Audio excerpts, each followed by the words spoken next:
안녕하세요. 기업가 정신 수업 시작해 볼게요. 오늘은 기업가 정신의 가장 대표적인 기업가 중에 한 명인 스티브 잡스에 대해서 이야기를 먼저 시작해 보려고 해요. 여러분이 알고 있는 스티브 잡스는 어떤 사람인가요? 스티브 잡스는 아이폰을 개발했다고 생각하죠. 근데 아이폰을 개발하기 이전에 스티브 잡스는 애플 컴퓨터라는 PC를 만들어 가지고 퍼스널 컴퓨터 시대를 열었던 사람이에요. 퍼스널 컴퓨터, 그러니까 개인, 지금은 자유롭게 집집마다 컴퓨터가 있는 그런 세상이잖아요. 근데 과거에 1980년대, 90년대만 해도 컴퓨터는 과거에 기업에서나 사용했던 제품이었고요. 그리고 사이즈가 엄청났기 때문에 집에 둘 수가 없었어요. 근데 스티브 잡스는 애플 컴퓨터, 퍼스널 컴퓨터를 개발해가지고 굉장히 작게 만들어서 집에서도 누구나 사용할 수 있는 그런 퍼스널 컴퓨터 시대를 열었던 사람이죠. 여러분, 스티브 잡스가 개발한 아이폰은 혁신이라고 불렸어요. 왜 그럴까요? 세상이 많이 바뀌었죠? 스마트폰 때문에. 뭐가 바뀌었을까요? 생활 패턴이 바뀐 것 같아요. 이제는 스마트폰 없이는 살 수 없는 세상이 됐잖아요. 스마트폰 한 대만 가지고 할 수 있는 것들이 너무나 많아졌어요. 뭐, 기본적으로 전화나 이런 문자, 카톡을 하고요. 영화를 볼 수 있고요. 음악을 들을 수도 있고요. 또 게임을 할 수도 있고요. 스마트폰은 하드웨어잖아요. 또 그 안으로 들어가 보면은 소프트웨어가 있죠. 플랫폼이라는 개념. 새로운 생태계가 만들어진 거예요. 엄청난 변화가 있었던 거죠. 우리나라에 아이폰이 보급된 지는 지금 굉장히 오래됐지만 초창기 때 2007년, 8년 당시에 아이폰 3G가 이제 보급이 됐거든요. 국내에 아이폰이 들어오기 전까지 굉장히 큰 벽이 있었어요. 그 벽이 뭘까요? 여러분도 아시다시피 바로 삼성이에요, 삼성. 지금은 애플이랑 삼성이랑 전 세계 스마트폰 보급률이 지금 1, 2위를 지금 다투고 있지만 그 당시만 해도 우리나라에는 제대로 된 스마트폰이라는 것이 없었죠. 물론 삼성에서도 갤럭시라는 것을 개발해가지고 보급을 해왔지만 지금은 삼성이랑 애플이 성능이라던가 디자인이라던가 큰 차이가 별로 없었는데요.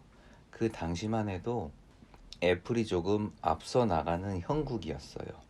그런데 삼성이 애플 스마트폰이 국내에 보급되는 것을 굉장히 반대했거든요. 근데 반대를 할 수밖에 없었어요. 디자인도 좋았고요. 기능도 좋았고요. 무엇보다도 지금은 와이파이가 어디에서나 와이파이를 우리가 지금 사용할 수 있잖아요.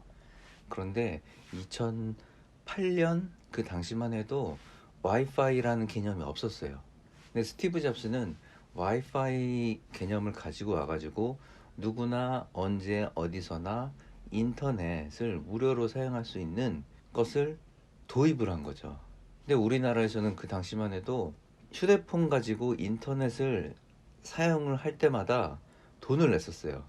예를 들어서 지금 휴대폰 요금도 지금은 요금제라는 개념이 생겨서 10초에 얼마 그런 개념으로 이제 요금이 부과되고 있는데요. 지금은 뭐 요금제가 따로 있지만은 그 당시만 해도 분당 뭐 100원 그런 식으로 요금을 부과를 했어요. 국내에서는요. 그러니까 만약에 뭐 지금 가장 많이 쓰고 있는 카카오톡이라던가 뭐 유튜브라던가 친구들이랑 10분 카카오톡 하면은 분당 100원이니까 1000원이란 요금을 지급하는 거죠. 그리고 유튜브를 시청하는데 뭐 1시간 시청해요. 그럼 60분이면은 분당 100원이면은 6,000원이잖아요. 이렇게 요금을 지불했단 말이에요. 근데 스티브 잡스가 아이폰을 국내에 들여오려고 노력을 했고 결국에는 들여오게 됐어요. 삼성도 이 시대의 흐름을 막을 수 없어가지고 결국에는 와이파이라는 개념을 스마트폰에다가 탑재하게 됐고요. 그렇게 됨으로써 어떤 문화 혁명, 디지털 혁신이 일어나기 시작했던 거죠. 기억나는 게요. 스티브 잡스가 오늘 우리는 세 가지 혁신적인 제품을 소개합니다. 와이드 터치 스크린 아이팟, 혁명적인 폰, 그리고 끊기지 않는 인터넷 커뮤니케이션 디바이스. 아이팟, 전화, 인터넷 이 세 가지는 더 이상 따로가 아닙니다. 하나입니다. 우리는 이것을 아이폰이라고 부릅니다. 이 아이폰이라는 게 탄생이 되면서 기존의 태블릿이라던가 음악만 따로 듣는 MP3 기계라던가 그리고 보통은 컴퓨터에서 인터넷을 했었죠. 그런데 이 세 가지를 합쳐놓은 하나의 디바이스, 기계를 탄생시켰고 그 이름이 바로 아이폰이라고 발표를 한 거죠. 이게 얼마나 대단했었냐면요. 지금 삼성전자 휴대폰 변천사만 봐도 지금 모양이 어때요? 1988년도에 삼성이 이제 휴대폰 개발해가지고 단순히 전화만 사용할 수 있는 그런 휴대폰이 탄생이 됐어요. 그리고 1990년 애니콜을 시작으로 컬러폰이 생겼고요.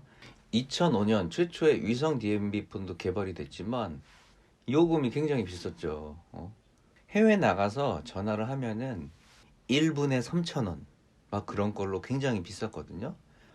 급하게 통화할 일이 있으면 편하긴 했지만 대중들, 많은 사람들이 사용을 할 수 없는 현실적으로 접근하기 힘든 부자들만 사용할 수 있는 위성 DMB 폰이 있었죠.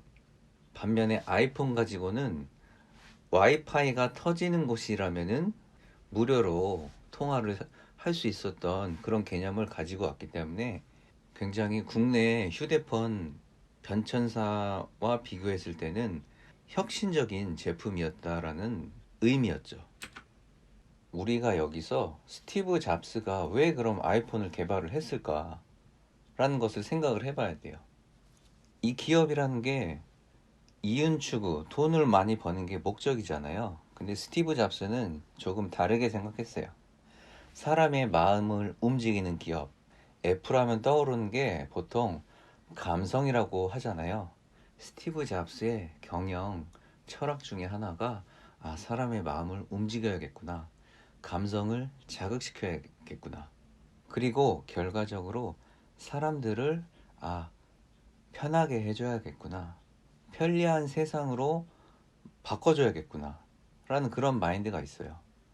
그래서 이제 스티브 잡스가 한 말이 우리가 창의적인 제품을 만드는 비결은 항상 기술과 인문학의 교차점에 있고자 했기 때문입니다라고 했거든요. 근데 여기서 인문학이라는 것이 뭘까요? humanities, 인간과 관련된 근원적인 문제나 사상, 문화 등을 연구하는 학문이에요. 즉 말하자면은 사람을 연구하는 학문인 거죠. 현재 어떻게 살고 있고 과거에는 어떻게 살았고 또 앞으로 어떻게 살아나가고 있는가, 무엇을 발전시키고 무엇이 변화되고 있고, 이런 학문을 연구하는 학문이 인문학인 거죠. 스티브 잡스도 애플이라는 기업을 그런 방향으로 이끌어 나간 거예요. 자, 선생님이 광고를 하나 준비했어요. 애플 광고와 갤럭시 광고가 같이 나올 거예요. 한번 비교해서 광고를 한번 볼게요.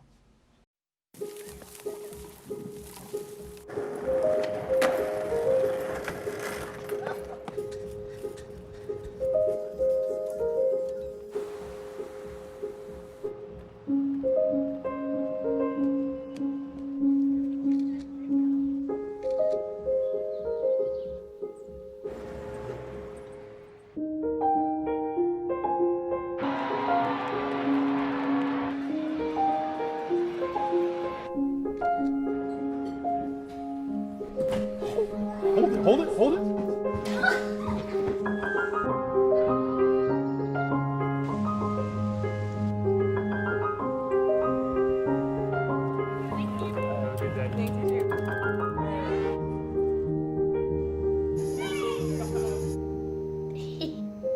Every day, More photos are taken with the iPhone than any other camera.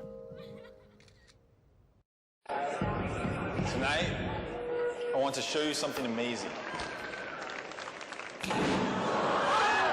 With this Galaxy S5 broadband LTE-A. There's nothing here, right? They wanna get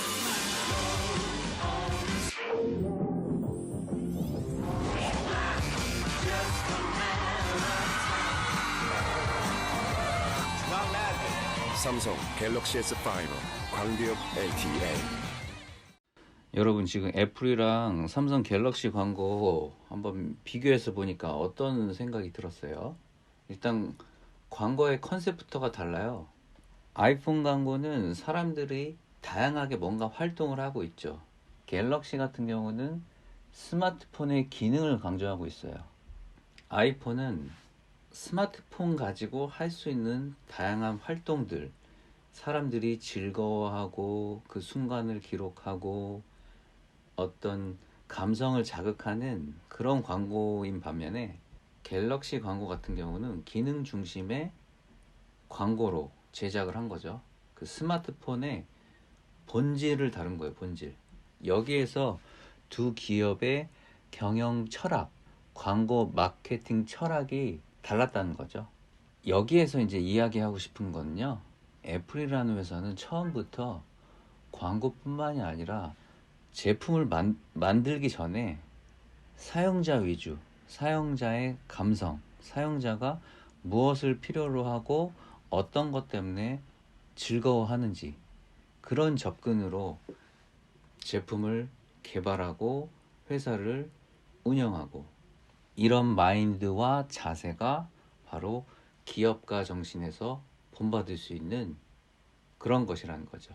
스티브 잡스가 아이폰을 처음으로 이제 개발을 시도하려고 했던 것 자체가 스마트폰이라는 개념이 없던 시절에 사람들이 전화도 하고 음악도 듣고 뭐 사진도 찍고 이런 거를 동시에 할 수 있는 제품을 개발해 보면 어떨까라는 사소한 생각에서 시작이 됐어요. 우리가 기업가 정신에서 가장 중요하게 생각해야 될 점 중에 하나가 바로 사소한 문제 해결, 어떻게 하면은 더 좋게 바꿔볼까, 이런 사소한 생각이 변화를 만들게 되거든요. 여기 지금 사진을 보면요, 전단지 수거함이라고 보이죠. 요즘은 한강 가면은 막 치킨이나 피자나 뭐 중국집 뭐 음식이라던가 배달을 굉장히 많이 시켜 먹잖아요. 근데 사람들이 전단지를 보고서 시킨 다음에 이렇게 전단지가 흘러 넘치고 쓰레기가 굉장히 많이 생성이 됐어요. 환경 오염도 되고 자원 낭비잖아요. 그래서 이런 사소한 문제를 어떻게 하면 해결해 볼 수 있을까라고 생각했던 사람이 지금 현재 대한민국에서 가장 유명한 배달의 민족이라는 플랫폼 기업이 탄생된 거죠. 얼마나 편해요. 집 근처 주변에 어떤 다양한 식당들이 카테고리별로 분류되어 있고 할인 혜택도 얻고 바로바로 전화하지 않고 스마트폰으로 메뉴를 보고 선택하고 결제까지 하는 그런 시스템을 개발해서 굉장히 대한민국의 배달 문화가 한 단계 더 업그레이드 되는데 큰 공헌을 했죠. 이렇게 어떤 작은 문제를 해결해 봐야겠다라는 생각이 시작이 되어서 지금 엄청나게 대한민국의 배달 문화를 선도하는 기업이 됐죠. 또 하나 예를 들어 볼게요. 새로운 문화를 만든다. 여러분, 제가 지금 플랫폼이라고 몇 번 얘기를 했는데요. 이 플랫폼에 대해서 이해를 해야 돼요. 플랫폼이란 컨텐츠를 사고 파는 장터, 새로운 IT 생태계를 말하는데요. 이 생태계 안에 판매자도 있고 구매자도 있고 컨텐츠 관리가 이루어지면서 구매 관리도 이루어지고 결제 시스템까지 사용할 수 있는 곳이 바로 플랫폼이라는 새로운 신조어가 탄생이 된 거예요. 이 플랫폼도 스티브 잡스가 플랫폼이라는 단어를 명칭을 부여한 거예요. 그런데 이제 여기 화면에 보면은 또 다른 대한민국의 성공적인 플랫폼 기업인 마켓컬리라고 여러분들 아시죠? 마켓컬리를 창업한 CEO도 이 마켓컬리라는 회사를 만든 이유가 있었어요.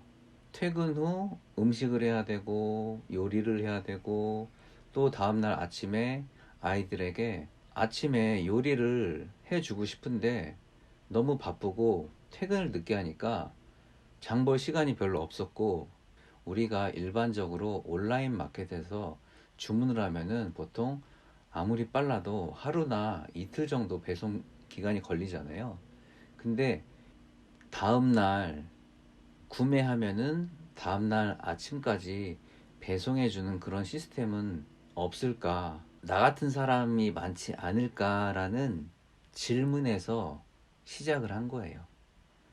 전날 구매를 하고 다음날 아침까지 배송이 되면은 그 문제가 해결되는 거잖아요.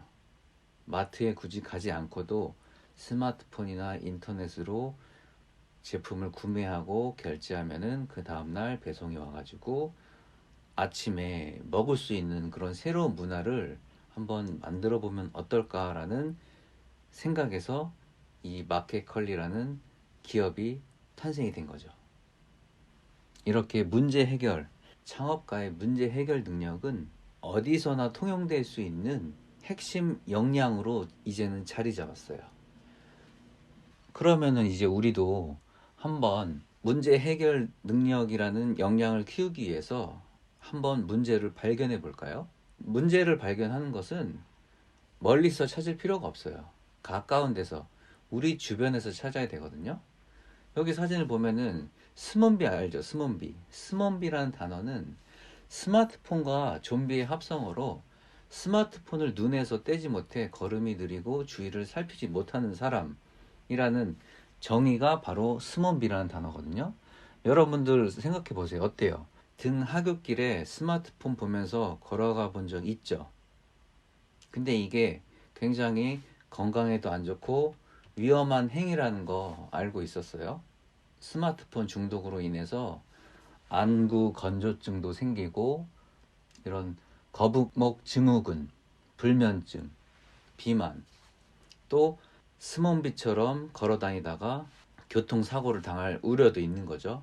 근데 여기서 보면은 이 사진 혹시 보셨어요? 이 사진 속의 횡단보도 혹시 주변에서 본 적 있나요? 활주로형 횡단보도라고 세계 최초로 서초구에서 이런 활주로형 횡단보도를 설치를 했어요. 누구를 위해서요? 이렇게 스마트폰 보면서 사람들이 횡단보도를 이동할 때 사고가 많이 일어나니까 누군가 아이디어를 낸 거예요. 활주로형 횡단보도, 저렇게 LED 전구를 횡단보도에다가 바닥에 설치를 해가지고 횡단보도를 걷는 사람이 인지할 수도 있고요. 또 운전자가 저렇게 멀리서 횡단보도가 지금 켜졌구나, 초록색 불이구나 라는 것을 확실하게 더 인지해가지고 사고율을 줄이게 된 거죠. 또 다음 사진 보면은 지금 이제 날씨가 점점 더워지고 있죠. 근데 한여름에 보세요. 횡단보도를 건너기 전에 땡볕 아래에서 지금 기다려야 되잖아요. 근데 서초구에서 또 서리풀 원두막이라는 이런 시설물 아이디어를 채택해서 실제로 실행시켰어요. 그래서 시민들이 땡볕에서 기다리지 않고 저런 그늘에서 횡단보도 걷기 전에 짧은 시간이라도 쾌적함을 잠시라도 느낄 수 있는 이런 문제를 해결해낸 거죠. 자, 그래서 오늘 수업은 이 기업가 정신의 문제 해결에 대해서 알아봤는데요. 사소한 문제를 발견하고 그 문제를 해결해냄으로써 뭔가 새로운 변화가 일어나고 그 새로운 변화는 결과적으로는 인간의 삶을 보다 더 편리해지고 편안하게 바꿔줄 수 있는 계기가 됐던 거죠. 그래서 이 기업가 정신에서 가장 중요한 역량 중에 하나가 바로 문제 해결 능력이라는 역량이라는 것을 오늘 수업 시간에 배웠습니다.